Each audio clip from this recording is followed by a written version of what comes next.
নমস্কার বন্ধুরা, মালার লাইভ স্টোরিতে সবাইকে শুভ সন্ধ্যা।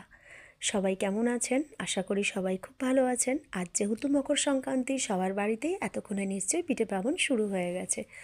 আমারও খুব ইচ্ছে ছিল, আমাদের বাড়িতেও পিঠে পার্বণের অনুষ্ঠান আছে, কিন্তু আমার শারীরিক অবস্থা খুব একটা ভালো না। প্রচণ্ড সর্দি কাশি হয়ে যে রয়েছে বলে আমি আর ওই জিনিসটা এবছর আর সেভাবে কিছু করে উঠতে পারিনি। চালের গুঁড়ি, নারকোল, গুড় সব কিছুটাই কিন্তু কিনে রাখা রয়েছে। আমার শরীরটা ভীষণ খারাপ, তার সাথেও আমার বাবার শরীর খুবই খারাপ বলে 4-5 দিন ধরে আমার মনটাও একদম ভালো নেই, যেন ওই সবগুলো নিয়ে এখন মাতামাতি করি। তো যাই হোক, কিছু তো করার নেই, অবশ্যই করব, কারণ জিনিস যখন ঘরে আনা রয়েছে সেহেতু আমাকে একটু করতেই হবে। ঠিক আছে, এই দুদিনের মধ্যে হলো না, কিন্তু হলো না মানে এই না যে আমরা ওগুলো থেকে বঞ্চিত হয়েছি।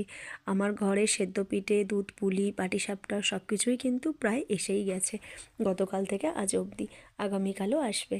তো সেই জন্য আমার আর করা হয়নি, মানে এই না যে আমরা সেটা উপভোগ করতে পারিনি। তো সবার বাড়িতেও নিশ্চয়ই হয়েছে বন্ধুরা। সাবধানে খাবেন, নারকোলের পিঠে যখন নারকোল আছে, গ্যাস অম্বলেরও একটু ভয় থেকে যায়। সবাই চেষ্টা করবেন খুব সাবধানতার সাথে সেগুলো খেতে। তো আজকে যেহেতু মকর সংক্রান্তি, শুধুমাত্র পিঠে পার্বণ নিয়ে ব্যস্ত থাকলেই হবে না, তার সঙ্গে আমাদেরকে ঠাকুরের জায়গা পরিষ্কার পরিচ্ছন্ন করে তাদেরকেও সাজিয়ে গুজিয়ে তুলতে হবে। আমরা যেরকম প্রত্যেকটা অনুষ্ঠানে নিজেদের সাজগোজ, নিজেদের সব কিছুটা পরিপাটি করে করি, ঠিক তেমনভাবে ঈশ্বরের জায়গাগুলো সব পরিষ্কার পরিচ্ছন্ন করেই আমাদেরকে রাখতে হয়।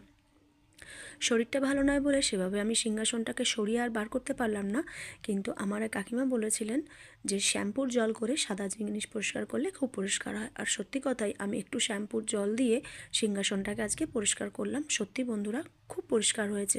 দেখুন, সাদা ধপধপ করছে, কোনো কোনায় কোনো রকম কোনো ধুলো জমে নেই, আর খুব সুন্দর দেখতে লাগছে। সাদা জিনিস যত পরিষ্কার করে রাখা যায় তত দেখতে সুন্দর লাগে। ঈশ্বরের জায়গা যদি পরিষ্কার পরিচ্ছন্ন রাখা যায়, তাতে করে দেখতেও খুব সুন্দর লাগে। আমি একটু উষুম কুসুম গরম জলের মধ্যে শ্যাম্পুটা দিয়ে দিয়েছিলাম, তার সাথে এই কাপড়টা দিয়ে পরিষ্কার করে ঘষে ঘষে মুছতেই দেখলাম সত্যি একদম সাদা ধপধপ করছে। যেহেতু একটা ইয়েলো কালারের লাইট দেওয়া আছে, সেই জন্য দেখে হয়তো বোঝা যাচ্ছে না, বাট ওপর দিকটা যখন আমি টিউবের আলোয় দেখছি না, সত্যি করেই খুব পরিষ্কার হয়েছে আর এত সুন্দর দেখতে লাগছে, আমার নিজেরই খুব ভালো লাগছে। ঠাকুরের আসনটা এরকমভাবে পরিষ্কার করে রাখলে সবারই খুব ভালো লাগে।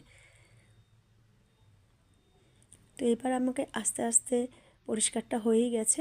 এবার আমি ঠাকুর সব আস্তে আস্তে তাদের স্থানে বসিয়ে ফুল দিয়ে, ধূপ দিয়ে, সব কিছু দিয়ে একটু সুন্দর করে সাজিয়ে ধূপবাতি জ্বালবো।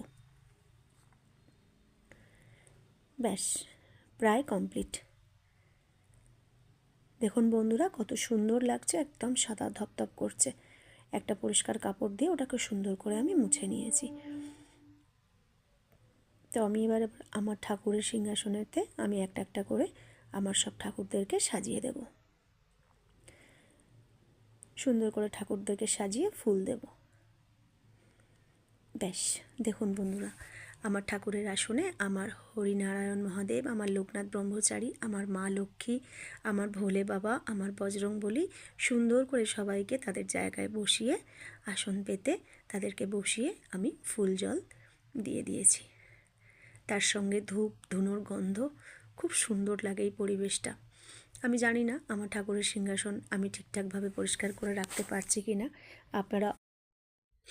আপনারা অবশ্যই যদি মনে করেন যে আরও ভালো করে সাজিয়ে তোলা যায়, তাহলে আপনারা অবশ্যই আমাকে কমেন্ট করবেন। আর আমার চ্যানেলটাকে কোথা থেকে দেখছেন প্লিজ জানাবেন, আর চ্যানেলটা ভালো লাগলে অবশ্যই সাবস্ক্রাইব করবেন আর শেয়ার করবেন। তো চলুন বন্ধুরা, আজকে এখন এখানেই রাখছি, দেখা হচ্ছে নেক্সট কোনো ব্লগে।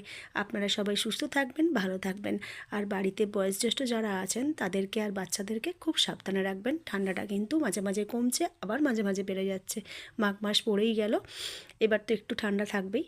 তো চলুন, আপনাদের সঙ্গে আমার নেক্সট ব্লগে আবার দেখা হবে। শুভরাত্রি বন্ধুরা।